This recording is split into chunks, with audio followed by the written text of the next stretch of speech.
Il y avait une fois une femme qui aimait beaucoup les fleurs.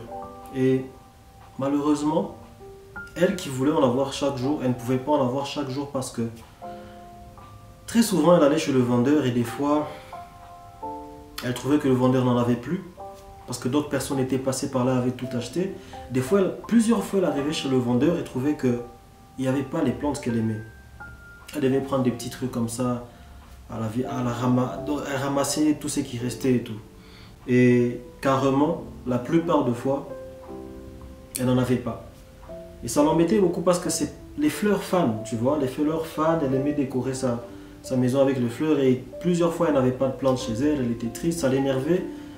Et heureusement, un jour, elle se met à fréquenter une de ses voisines. Elle se met à fréquenter une de ses voisines, elle se rend compte que mais ma voisine, elle a toujours des plantes. À chaque fois que je vais chez elle, elle a des plantes, on dirait que ça ne fane jamais. Elle renouvelle plusieurs couleurs, elle a des trucs que j'avais jamais vus.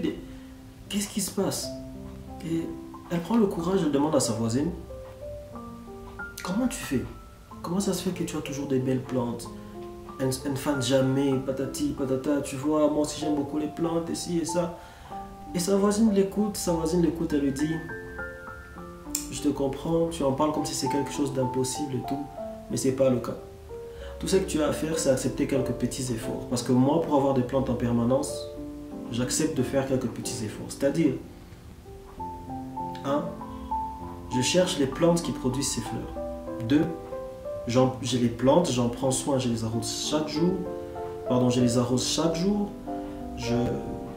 Je m'assure à ce qu'il n'y a pas de mauvaises herbes qui viennent pousser aux endroits où je les ai plantées. Quand elles sont attaquées par des insectes, je trouve les produits qu'il faut pour les soigner, patati patata. Et elle lui dit, c'est tout ce que tu as à faire. Et la dame qui aimait les plantes, voilà quoi. Tout ça pour vous dire quoi? Tout ça pour vous dire que, parce que dans la vie, ces plantes-là, c'est comme le plaisir de la vie. Par exemple, je vous donne un exemple que beaucoup de gens vont peut-être pas apprécier, mais comprendre facilement. Il y a beaucoup de petites choses qui font plaisir quand on se met en couple, dans la relation de couple. Il y a beaucoup de petites choses qu'on aime. Et c'est bien de vouloir ces petites choses. Mais ces petites choses à elles-mêmes ne peuvent pas durer longtemps.